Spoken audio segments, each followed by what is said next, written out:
हाँ टापरो, आज हमारे पास 10th क्लास का एक टावर आया है जो क्वेश्चन पूछ रहा है कि सर एचसीएफ एलसीएम को हम जितना जल्दी सोल्व कैसे कर सकते हैं। तो उसका तरीका बिल्कुल इजी है। आपको एक चिन्हों का गुणनखंड करना पड़ेगा और 404 का गुणनखंड करना पड़ेगा। अब जिस बच्चे को गुणनखंड नहीं आता है तो ऐसे अलग से आपकी रफ कॉपी में गुणनखंड कर सकता है। कैसे कर सकता है? जैसे छिन्नू, ये हो गया छिन्नू, इसके पीछे सम संख्या है 2, तो आपको 2 का भाग देना पड़ेगा। 2 चौक 8 और 2 आटा 16, मतलब 2 का भाग छिन्नू में 48 टाइम गया। फिर 2 का भाग 48 में कितनी बार जाएगा? 2 2 4, 2 चौक 8, 24 बार गया। फिर 2 का भाग 24 में 12 बार गया। फिर 2 का भाग 12 में 6 बार गया। 2 का भाग 6 में 3 बार गया और 3 एकम 3। ये इस प्रकार इसका गुणनखंड हो गया। अब ये 1 2 3 4 5, तो हम 2 2 कितनी बार आया? 5 बार। 2 2 कितनी बार आया? 5 बार। तो हम लोग 1 2 3 4 और 5, और जो ये 3 था इसको भी हम उठा के यहाँ पे लिख देंगे। अब हम 404 का गुणनखंड करेंगे यहीं पे वापस अलग से। ये 404 का हम गुणनखंड कर रहे हैं। 404 में 2 का भाग देंगे 202 बार, फिर 2 का देंगे 101 बार, फिर 101 में 101 बार गया। तो इसका अपना जो गुणनखंड बना वो 2 × 2 × 101। अब इसमें हम देखेंगे कि कौन कौन से जोड़े बन रहे हैं, कौन कौन से जोड़े बन रहे हैं। तो एक जोड़ा बन रहा है ये 2 का, ठीक है।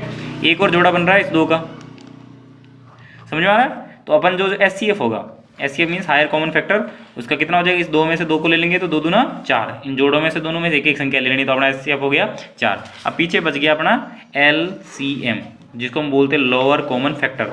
उसको निकालने के लिए जो पीछे संख्याएं बच गई वो सारी लिखनी होती है। तो 1 2 3, 2 बच गए 3 बार, 1 बार 2 बार और 3 बार और गुणा 3, ठीक है। और नीचे वाले जोड़ों में से बच गया 101। कितना बच गया?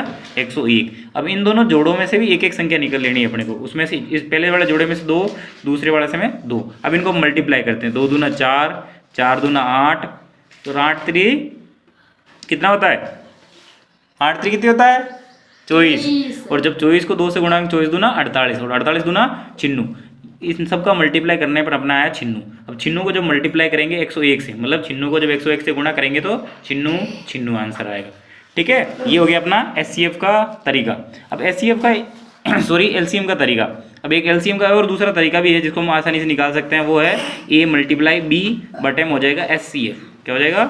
एचसीएफ। तो A का मान है अपने पास छिन्नू, B का मान है 404 और एचसीएफ का मान अपने पास ऑलरेडी आ रखा है, वो है 4। अब हम इसमें 4 का भाग दे देंगे, ठीक है। तो 4 का भाग 404 में कितनी बार जाएगा? 101 बार। तो छिन्नू को जब 101 से मल्टीप्लाई करेंगे तो छिन्नू छिन्नू आंसर आ जाएगा। That is the final answer. Okay, ये इतना बड़ा क्वेश्चन है तो नहीं, लेकिन बस सिखाने में थोड़ा टाइम लग गया। ओके।